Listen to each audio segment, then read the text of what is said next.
It's moving day at the 2022 PDGA Tim Selinske U.S. Masters Disc Golf Championships from Quad Cities. It's Grant Zellner and Jennifer Allen watching now back nine coverage of the FP40 division at the course known as Camden 2, where we just saw Sarah Hokom for the first time all day long take a stroke out of Scoggins' lead. Yeah, this tightly wooded course sets up well for both of their forehands.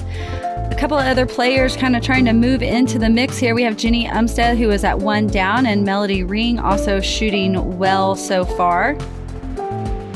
We're going to start it off. This back nine, hole number 10, par 3, 305 feet. So we have a string of a couple of short holes in a row here. This one definitely allows for some ace runs. It's a downhill shot over that deep ravine. You want a slow disc that's going to hold that straight line and finish right here at this beautifully placed basket area. The green here is so steep, the ground sort of acts as a backstop for the player, so they can really go after this one. Yeah, you just don't want that downhill putt behind the basket. It is a steep one for sure. Sarah going to work that forehand straight into the hill. Yeah, that's perfectly done. Stick right underneath those railroad ties or logs there. If you hit one of those, it could kick you all the way back down and roll you to the ravine. Wow. Couple of beautiful forehands to start us off. Let's see if Owen can follow. I honestly think, they get good speed control with the forehand. As you can see, that one gets away from Owen. But I feel like this is one of the ones, the backhand is a little bit easier because there's not a lot of room on that left side to work the forehand. Woo! That one was coming in hot. Everyone having a good time up there at the tee pad screaming as these discs come into the basket. That's pretty funny. Yeah, this is a fun one. We really definitely try to go for. Owen doesn't like when her card mates get a birdie without her. That's going to happen. Say, you know she's going to go for that putt.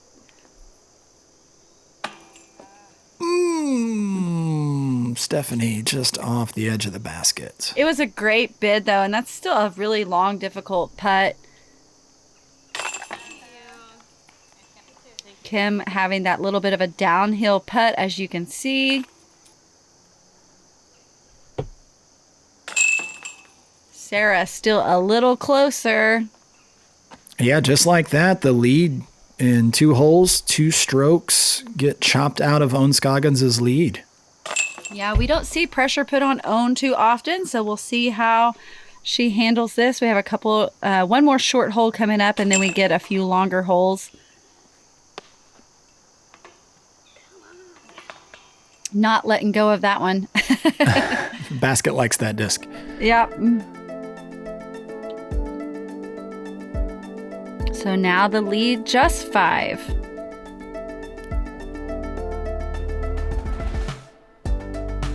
We're at the shortest hole here at Camden 2, a par 3 at just 183 feet. Playing uphill and through a very narrow sort of pathway here to the basket. Yeah, we kind of approach this tee box as an upshot. Definitely can't get too much speed on the disc. That steep hill to the left really will suck down some drives. Forehand, probably a little bit safer shot than the backhand because of that.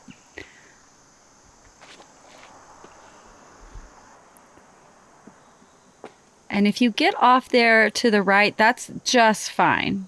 A lot of that stuff will kind of keep you close to the basket.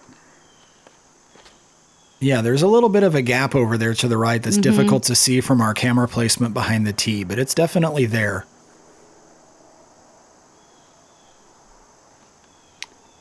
Owen working her favorite Firebird. A little high.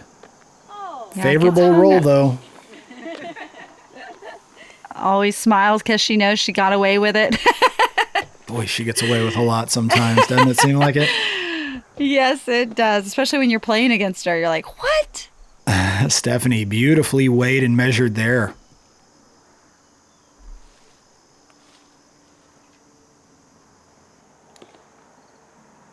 Good touch by Kimberly. Now just needs that. There we go. Okay, we're good.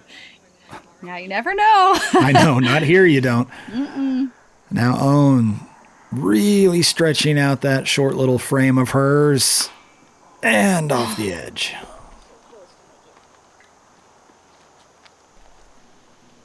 Sometimes it's really hard to keep the height on the disc that you need when you had to. You see that big bend of the tree she had to go around. A little high for Steph. I like the confidence on the putt. Yeah. Just missed the... She is always confident. She's such a good putter to have earned that confidence. And as you can tell, she slams in that maybe longer par putt. Frustrated, though, because she expects them to go in. Ooh, splashing out right side for Sarah. Yeah. That was a chance to get another stroke on Own. Yeah, luckily that hit the tree and stayed close. Okay, so no worse for the wear here.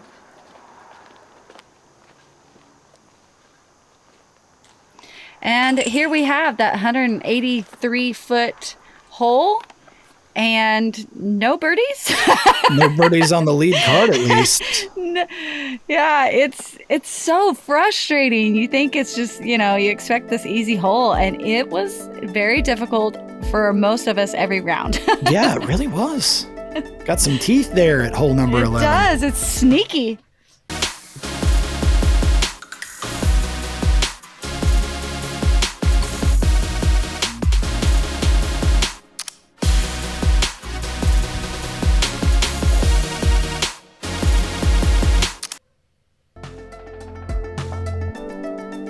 $3 a month. Join the Patreon crew for Ace Run Pro. They bring us so much incredible footage from interviews, from post-produced rounds. So make sure you keep them on the road.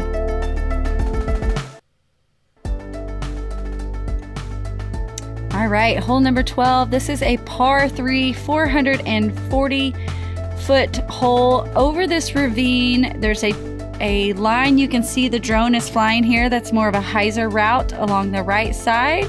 You can also hyzer it or shoot a very turned over forehand along the left side. There's another fairway. There's a placement over there that allows a little bit of an alleyway to the basket that sits kind of up on a very small hill. A little bit of a backstop incline on this basket placement. This is a real challenge for me, Jen, and I want to take this opportunity to kind of talk about it while we're watching these drives. I personally have a hard time throwing off of tee pads like this where the nose angle of the disc has to be down. Do you throw a certain type of disc or have a certain visual in mind to help you throw down like this? No, you just kind of have to really keep it in your head. I think... Grant, we probably struggle with this because we don't have elevation to practice this. Not where I'm from. We didn't learn this in Oklahoma because we didn't have any hills to throw off of. But you definitely just have to kind of focus on the nose angle. I tell people a lot of the times to try to keep the disc in line with the ground, but this one goes down and back up. So that really kind of makes it even harder. I've heard some say throw a more overstable disc because by putting the nose down, you're going to naturally pull it to the right. So you need the overstable. I don't know. I managed to cross myself up. That. Yeah, I don't know if I really truly would go with that. I think sometimes throwing an understable disc on a hyzer kind of flips up and glides down an incline like that. Remember again, it's going to go to the down slope of that hill. So it'll stable up on its own. Own getting a good placement over there on the left side of the basket. Kim's got a good little alleyway here. This is about as big as it gets for the upshot. Oh, boy. Yes, that was so perfect. And there it goes. That just like rips your heart out. Oh, such a beautiful shot. She did absolutely nothing wrong there. That is just unfortunately what we get at this course. At times. Stephanie going a nice slow flat. You see there, we talk about the landing the disc, the at the same plane as the ground. Stephanie does that, especially after seeing Kim's roll away. So a lot of these upshots or even putts, unless you're fully committed, kind of like we've been talking about, you don't want to hit the basket. If you hit the basket on these kind of hills, you're going to get a roll away like we saw Kim's. So we got a bogey for Own. And with that Sarah par, picking up another one. So that's 3 strokes picked up since the 9th, if I'm not mistaken. Little bit of pressure on Own. Let's see how she handles it.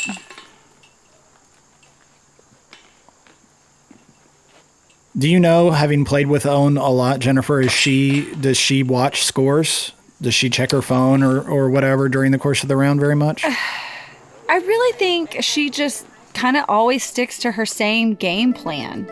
You know, unless you're really getting down to those last couple holes, she's attacking the hole as she has planned and practiced to play the hole. You know, Own typically before a tournament, she's playing these courses twice a day. So lots of practice.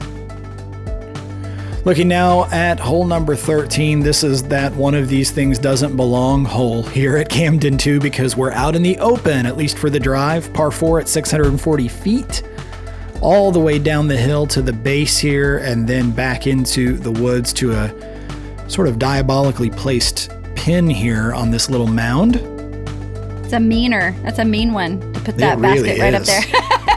And this hole really doesn't play like 640 at all. We can No, it doesn't. all kind of crush this first drive all the way towards the opening of the fairway that goes towards the basket. This spotter has been incredible all week. He marks our drives even in the fairway. The grass isn't that long, but we don't even have to think about where our discs go. He's so good. Stephanie like really working it. Yes, beautiful drive right in the opening. You have to kind of watch being too far on this hole. It really pinches off the second shot, as well as if you're too short. It makes it a little bit harder, a few more trees to kind of throw between. So all of us really just trying to hit the middle gap there, not really forcing our drives into that alleyway. I just noticed something in Own's grip on her forehands that I'm going to try to point out to our viewers here a little bit later in the round. She doesn't hold the disc the way a lot of players hold the disc when throwing a forehand.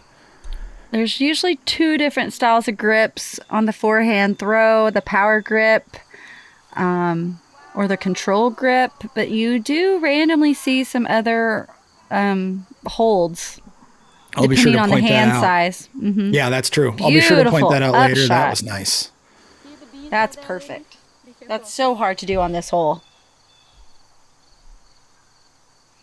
You can kind of see it doesn't really do it justice on the low branches. You can see Kim trying to throw under something, but the shadows really don't show how low some of those branches really hang.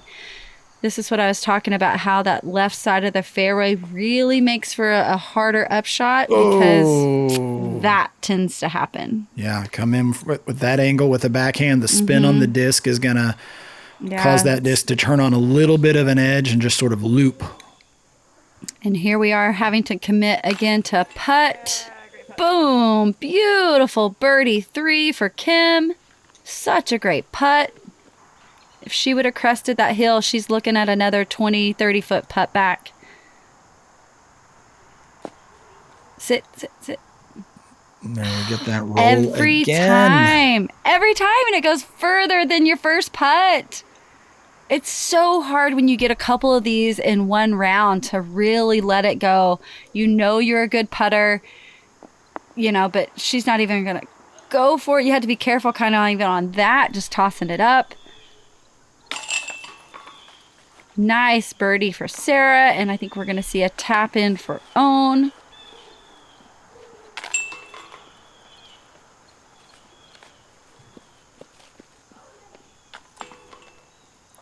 Wow. A 2-footer for birdie for Own Scoggins here at the 13th.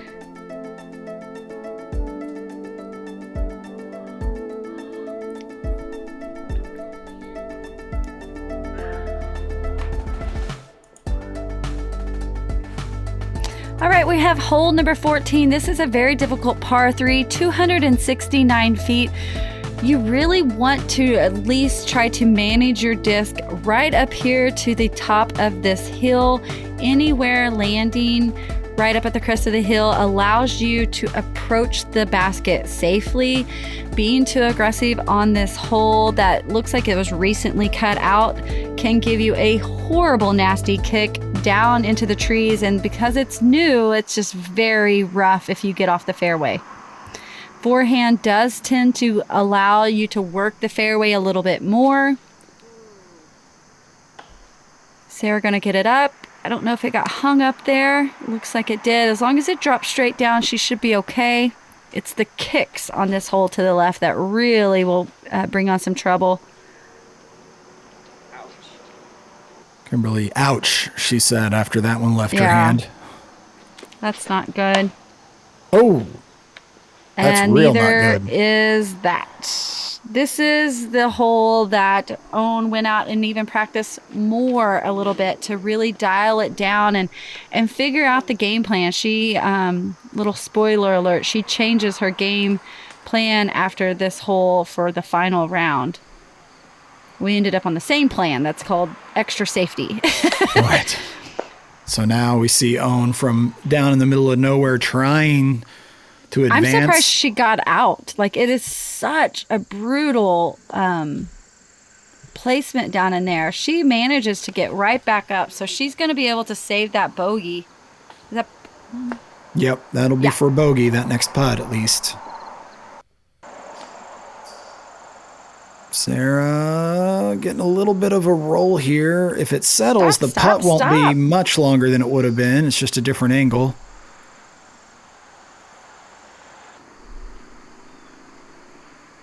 Yeah, a lot of little stuff to get caught up on this green as well. Kind of De La-like. It is, isn't it? A lot of little things that can turn your disc up on an edge, just like that. Wow. Yeah, I've been there. It is not fun. That's all I'm going to say. It is not fun down there. You usually come out with a little bit of blood on the legs. Yeah, I was with this group. We were talking about what to do to try to prevent getting poison ivy. Whew. Stay out of the rough. Well, that's number one, sure. The tip, by the way, in case you're wondering while you're watching, the tip, friction. Make sure you scrub with friction. That's what's most likely to get that oil off that causes the poison ivy reaction. It doesn't really matter that much what soap you use. What matters is that you really scrub. Oh, double bogey. See, that's what I was counting because I was questioning. You're right. We might have missed one. She was so buried. Yeah, I think we did. Or the camera guy missed one. That's because what I knew mean. she had told me she had a double bogey on this hole. So she's going to play for that middle upshot tomorrow, I believe. Look at this, though. You know, and that's what happens. You know, like just one hole can make or break an entire round, even if it's a short hole in the woods. You have to stay in the middle of the fairway. Look at this. So now we are within three. Wow. Yikes. It's a ball game. He's way out of position. Stay tuned. He's going to have to force it, though. I don't think he can. Think it's even possible? It's in the impossible range. The way Worlds ended last year, you couldn't have wrote that in a book.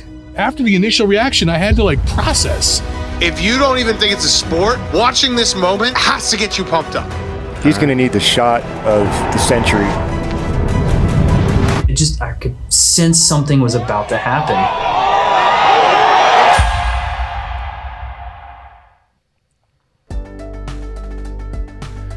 On to the 15th, playing from the top of the hill and down 305 feet. This is the only other hole on the property that incorporates an out-of-bounds line. It's all the way up the left-hand side.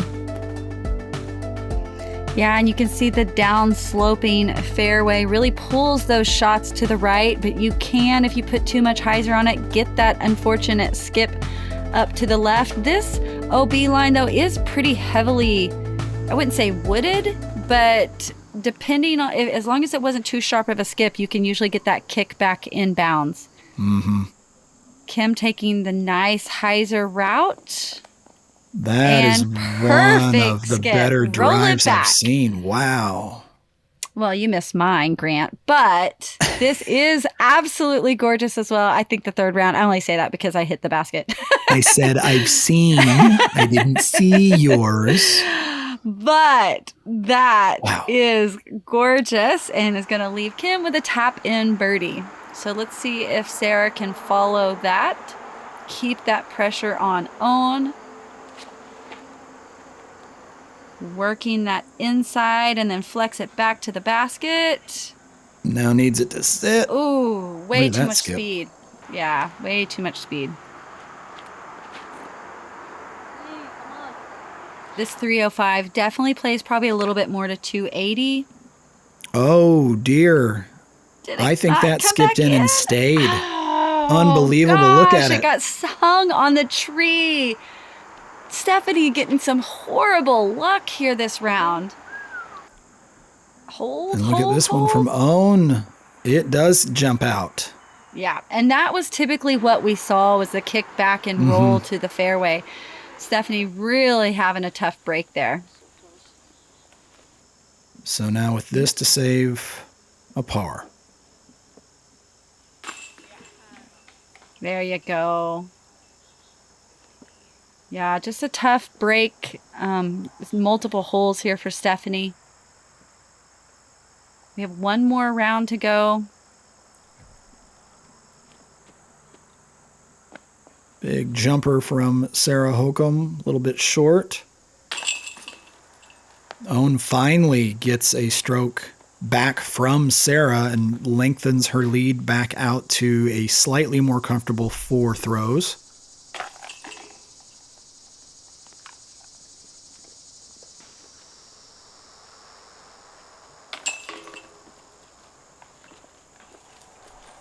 All right, we don't have too many holes left. This next one is difficult, though.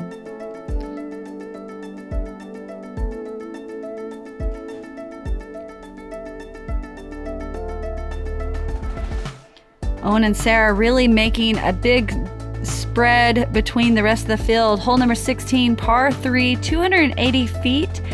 It goes downhill between all of these little trees, very small gap that you have to negotiate through, but then the basket is placed all the way up on the other side of the hill. Landing it with correct speed and angle is extremely important. Maybe the steepest green here on the property. I think so for I sure. think we've referenced that a couple of times during the course of the week. So Yeah, the first goal is just making it through this small gap off the tee. get a good look here on Owen's grip if she goes to the forehand. Nope, never mind. Just kidding. We're going Just trying backhand to- hyzer. Just trying to give you enough time to get a peek. We'll watch for that later on. Yeah, I think that ended up staying down in the creek a little bit. It was hard to tell. Down in that front creek isn't too horrible depending on the exact lie. Making it through the first trees, like I said, that's hard. And then if you go off to the right, it was a lot of shots kind of tend to be a kickoff to the right. That was sometimes very difficult to get out of. Yeah, we'll see what Sarah has here in a minute.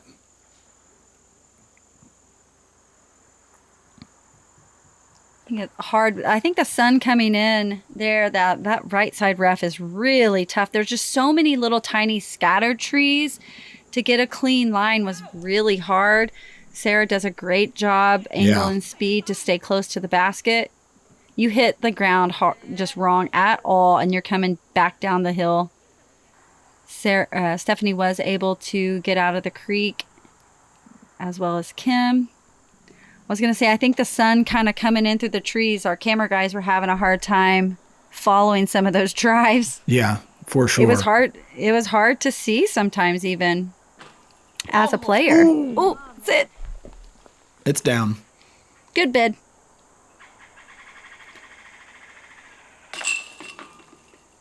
Even, that wasn't a super short putt from Sarah, but even on those, you just really had to trust to hit right dead center because, you knew missing at all, it could go down the hill. So this was Right. definitely a scary basket to putt at. And we talked about that during the front nine, about how these baskets, these use a lot of chains to try to cut down on spit throughs, but the trade-off there is that putts that are a little bit offline can kind of bounce off.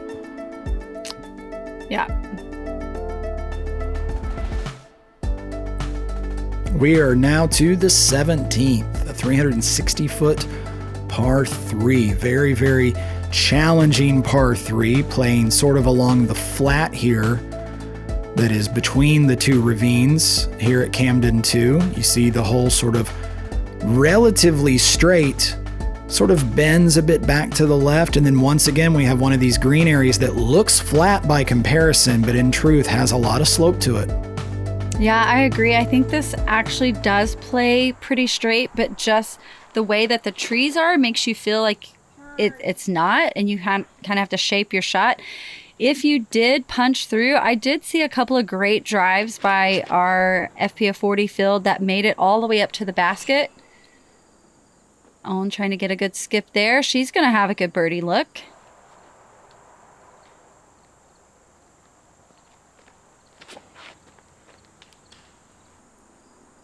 Sarah trying to get that to stand up. Yeah, I love to see how much, Sarah always manipulates and works the drives. She's one of few that can work a disc like she does. Stephanie going with a nice low skip. Oh, that would have been so close if it could have got around that last tree. So many guardian trees out here and just so heavily wooded, kind of scattered. Sometimes it was very difficult to hit that line.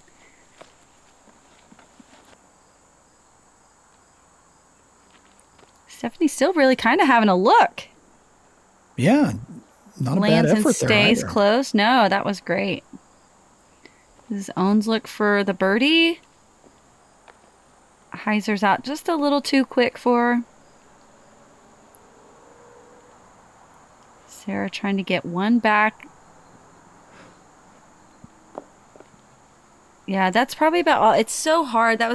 It doesn't really show how drastically uphill it was. So that was, probably pushing 40 feet and then pretty high uphill. So hard to really get a lot of leg on it.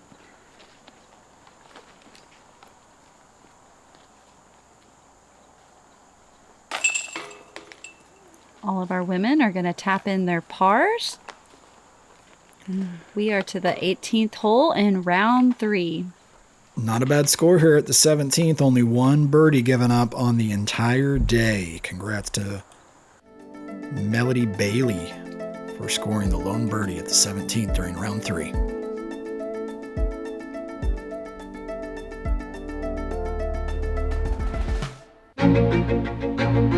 Chris Tatar looking confident early. That is now 8 straight birdies. Chris has nothing to lose.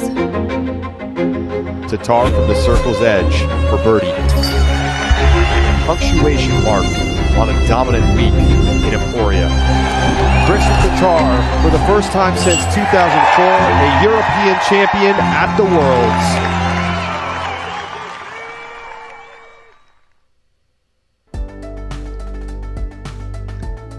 All right, the 18th doesn't leave us with an easy hole. This is a par 3, 280 feet that I feel like kind of plays a little bit longer than that. And not because the basket plays uphill, but just because there's so much to work around. You can go the line that is straight at the basket, which the drone is flying. You will also see some forehands or maybe turnover shots there over the ravine on the left side of the fairway.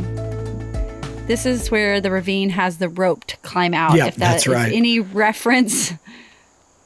So Kim going to play that ride route. We need it to get through. Perfect spot right there. That allows for a good, I would say, probably layup approach to the basket. I mean, unless you really have to get that last stroke, I don't know how much you would attack this putt. And there's Owen finally with the forehand I've been waiting for. You notice she bends the index finger and keeps the middle finger along the flight plate when she grips for a forehand. That's called the power grip. Well, forehand power grip. We're so used to dominating seeing the 2-finger grip, and that's a little bit more rare, I feel like. Yeah, Sarah. With both fingers, that's called the stacked. Right. And then the other that Owen uses is the power grip. This looks like a good line. We want to hyzer back, get over that hill. Even if you don't get over that hill, this is not a bad spot. Did that go? I thought it went in there for a second. I was like, oh my goodness, was that silent? It was dead in line, wasn't it, from that odd? Yeah. How often do you see a catch cam have to be positioned like that on a hole? That's just crazy. This, again, was another one of those holes you really hated to be up past the basket because it is a steep downhill putt, just like this is a steep uphill out for Sarah. Oh, that was beautiful as well.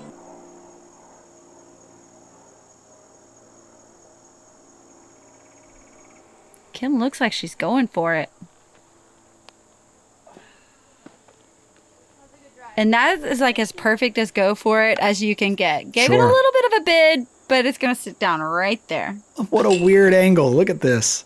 Yeah, I'm telling you, it is so steep up there.